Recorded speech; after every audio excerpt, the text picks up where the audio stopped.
Thank you, Jason, for having us. Chris Demery. Kevin Moran, it's great to be here. Both from Blaze Pizza. So I decided that I'm going to do the preamble to the presentation to give you a little bit of history. We are a fast casual brand that before COVID was very paramount around walking the line. What we call walking the line is you come in, you start your order, you watch it be made, everything's custom made, you get to the end and you pay. As a technologist, what I recognized with a prior history at Domino's is I couldn't measure anything. I don't know what our manufacturing process is. And in the last 4 years, our manufacturing process didn't change, but our guests changed. So we could only measure what I call timestamp 1 and timestamp 2 that's in the middle of the chart. And so our speed of service was 44 seconds, which made no sense if you're in a manufacturing process. So that sets the context of how technology feeds into what Kevin's going to talk about, restaurant design. Yeah, so as the customer's journeys changes, so does the technology, and we want to make sure that the design and the concepts that we're building can also embrace that. It doesn't do us any good for Chris to come up with solutions and then we're going to have to retrofit every single restaurant a certain way to make sure that it happens. And so we want to get ahead of that curve as much as we can in a redesign, in a remodel. And so we want to make sure that we're incorporating. Sometimes it's very far reaching. We're trying to even build for the future if we see something that's coming. You heard all these wonderful folks speak before us about kind of what's the future look like and what's going to be happening. So there's certain things we're putting bets on, and there's other things that we're not at this particular stage. So refined and refired, that's kind of our motto for 2024 at Blaze, and it starts with the design and the technology. This brand hasn't been redesigned since its inception in 2012.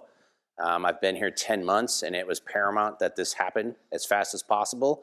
And we've actually spoken to the franchisees last week. We've got the whole entire redesign guide done and ready for rollout. And we're basically taking the strategy where it's going to be a 3-year evolution. And the new design is incorporating a lot of things from the old design, so it doesn't have to be this contrast between what it was to what it's going to be. And we're offering up a 3-tier philosophy. Tier 1 is cosmetic, Tier 2 might be cosmetic, signage, and menu boards, and a Tier 3 might be all in.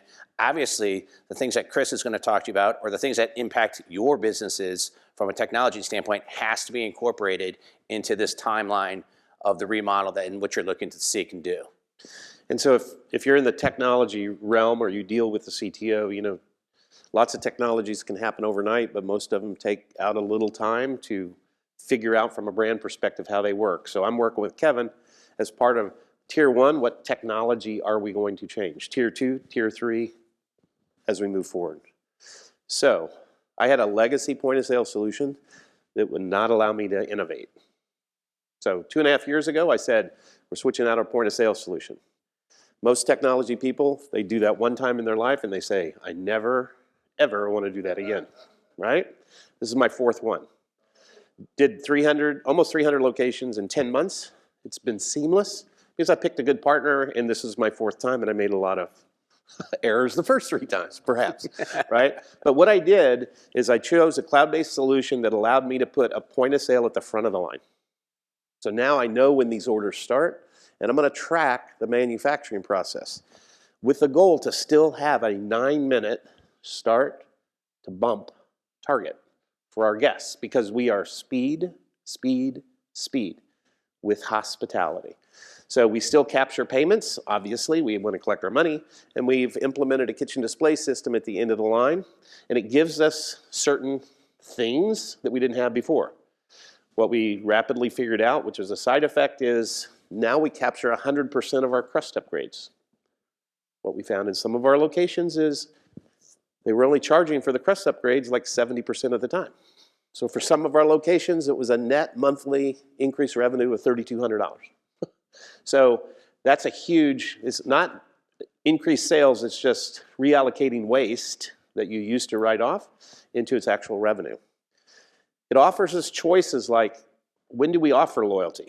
We only used to offer it at the end, when you paid. Now we can offer it at the front. Can you imagine being told at the front of the line, hey, you have a free cheesy bread? That would be surprising. I didn't bring that coupon with me. You don't need it. We're integrated with loyalty. We can tell you right now, do you want it right here?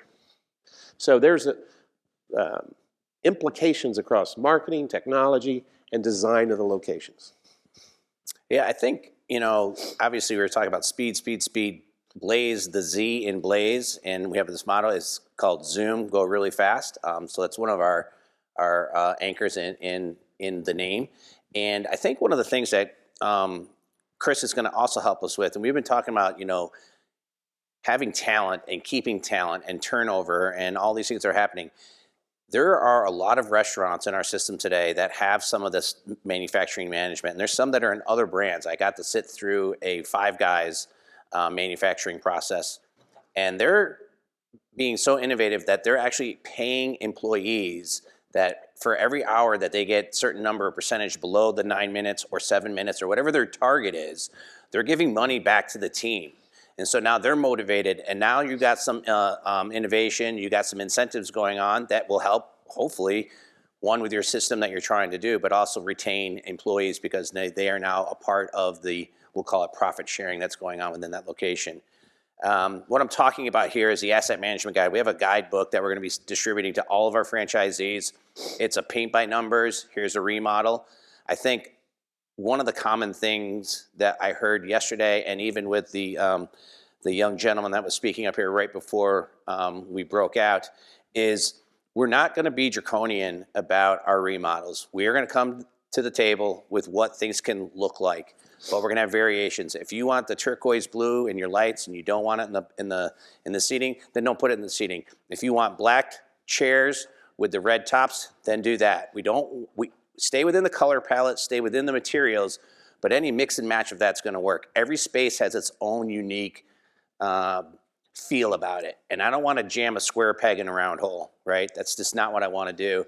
And so we're opening up that aperture to our franchisees. One, it's going to be more collaborative. They're more likely to want to do it because now they feel they have a say in kind of what they're doing. But then two, it's also going to give more innovation. In my previous life, I turned about 400 Cinnabons in 2 years globally. And we opened up the door to the Middle Eastern countries, the GCC, to take Cinnabon from one look to another. And we let them do it on their own. And they are some of the best looking stores in the world. And that's what really changed my mind about being in design and construction, is that is the best way to do it. Not everything has to be this cookie cutter environment. And that's the path we're going to take with Blaze here starting next month. These here are what I call our non-traditionals. We're trying to get into more airports. We have a very large opportunity in one of the largest hotels in the Bahamas right now that's going to want to build a Blaze. And this is really going to push this guy to the limit because we want to incorporate in-room ordering as well. So it's also come up, order, different things. And if you've got people at the pool ordering, you got people at their hotel rooms ordering, you have people in the lounge ordering, wherever it may be, it's going to be quite technologically savvy, but also challenging. As you can imagine, as Kevin and the CEO and the leadership team said, we're going to kind of refocus our model and provide flexibility. I had to do some additional things in order to stay ahead of that. So I added technology to meet the guest where they want it, when they want it, how they want it. So we would observe in our high volume restaurants, guests would walk in, there's 30 people in line, they'd go, well, I don't want to, they'd walk out.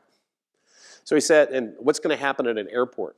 Or what's going to happen at a non-traditional location, right? So we're doing digital marketing boards to explain to people before they get in the line, here's how you order, here's how you make your choices, because traditionally we didn't do that. Now, shame on us, but we've realized that our guests want convenience, they want speed. These are going to speed up the process in restaurant. We also are going to offer kiosks. Now, these won't work in all locations.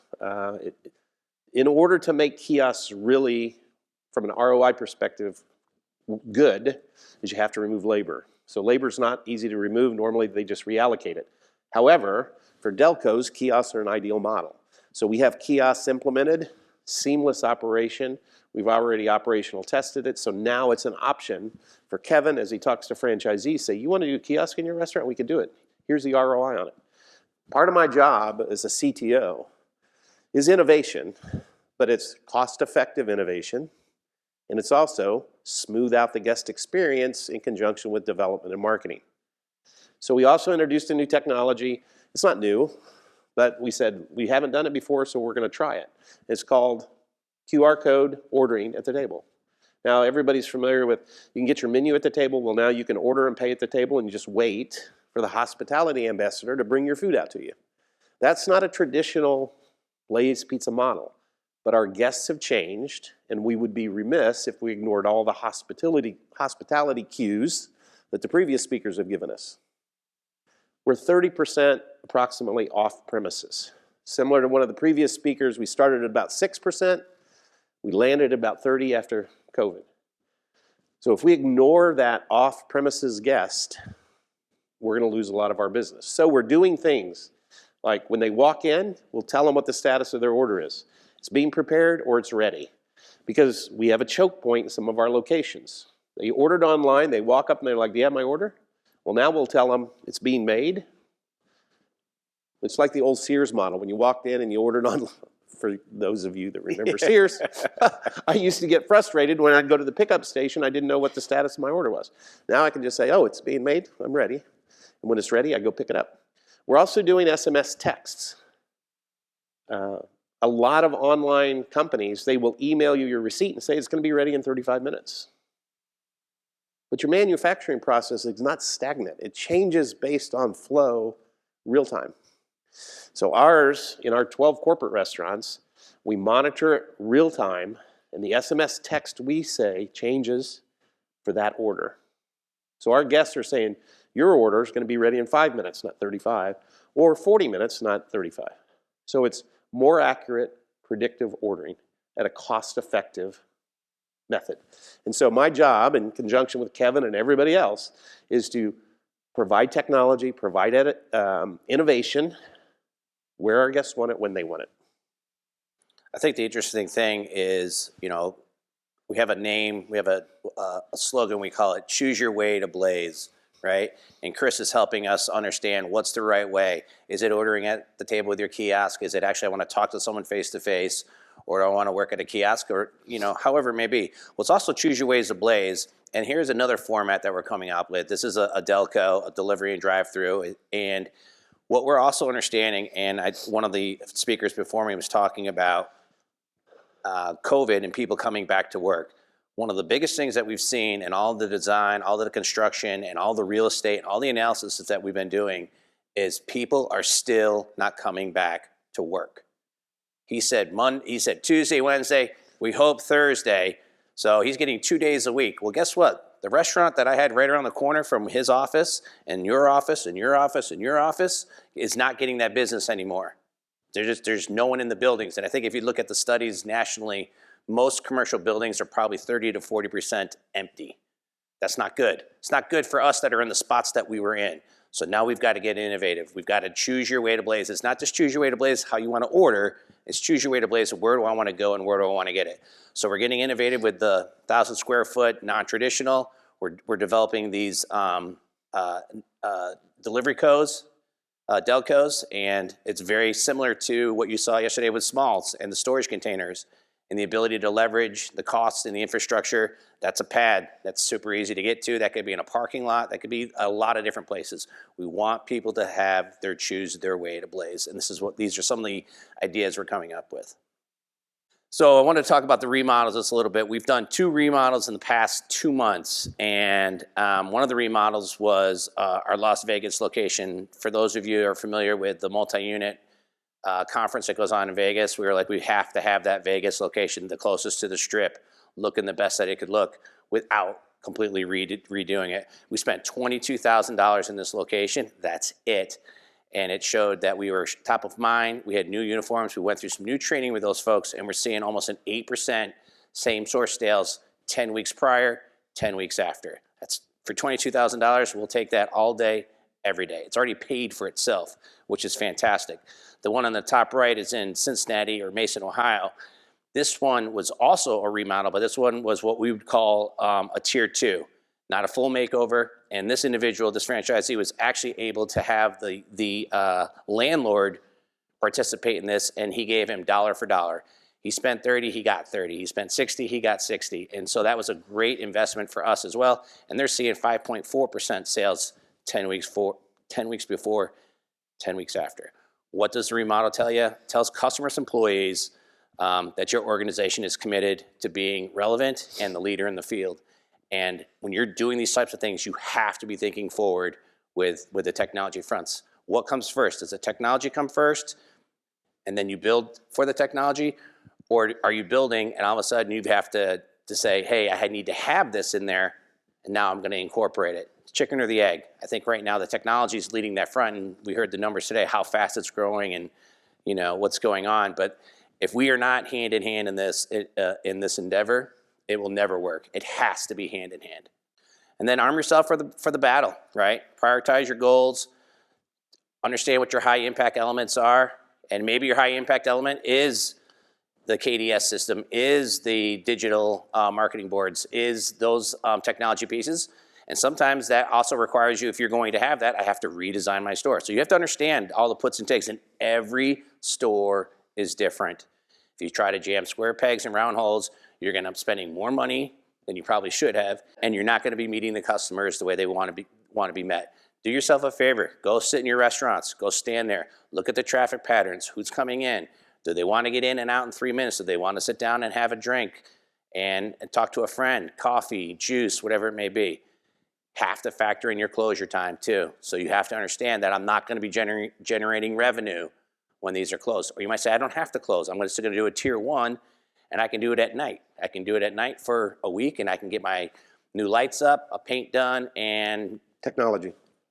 We do technology overnight instead of during the day, right? And then leave wiggle room. Make sure you've got a plus or minus where you're looking to hit. And as they say, people don't plan to fail; they only fail to plan. So a lot of technology people talk about technology, and then you never get to test it or see it or anything like that. So if you want to scan that code, you can place an order in my test lab. That's a QR code ordering, which our current implementation is somebody walks in and says, you want to skip the line? Yeah, I want to skip the line today. I just want to order. So you click the QR code. It puts you at a table. So this happens to be table number 21. You can order, pay, and then just wait for the food to be brought out to you. So if anybody wants to scan that, try it. That's the end of our presentation. So I think we have a minute for questions. Yeah, does anyone have a question that they'd like to fire up? We do have that minute. So I sort of recall when you guys first started. I was very fascinated by it, and the point, as I recall, was an in-house experience. So moving to in-home experience must have been a fairly radical moment. And how did the customer experience rate for that? So I think it happened overnight during COVID, which everybody did, right? They're like, oh my God, we're not doing Uber Eats, we're not doing Grubhub, we're not doing anything. Now, I wasn't here at that point, but I was at P.F. Chang's at that point, right? And we had no guests in some of our locations. So the same thing happened at Blaze that probably happened at all your locations if you experienced the COVID shutdown, right? And so it was a poor implementation from the perspective of we have four-wall mentality. I don't want to offend anybody, but we have four-wall mentality, and we have packaging that's not adequate. And so we're still recovering from that. Everybody thought, well, we're going to go back to like 6% off premises. How bad is that going to be? Our guests changed, just like everybody else's did. They now want convenience. They make a decision, am I going to eat at home or eat on the road? Whatever that means to them, right? Delivered, pickup. And so a lot of groups are still recovering from that. So our guest satisfaction, without giving you any exact numbers, in restaurant is very, very high, just like it is in most restaurants. You can solve those problems instantly. Off premises is lower. I'm not going to tell you how much lower it is, but we are still working, like with the SMS texts. We're telling our guests, we have your order. Because, now, by the way, I helped build out the Domino's Pizza framework years ago. Pizza tracker and all that kind of stuff. I'm still focused on, I may have 60 people in my restaurant dining in. I have 30,000 in the community around me. All I need is a few more of those. to drive up sales. I have to handle that experience. So I don't know if that answered your question, but. Chris and Kevin, thank you so much. Thank you.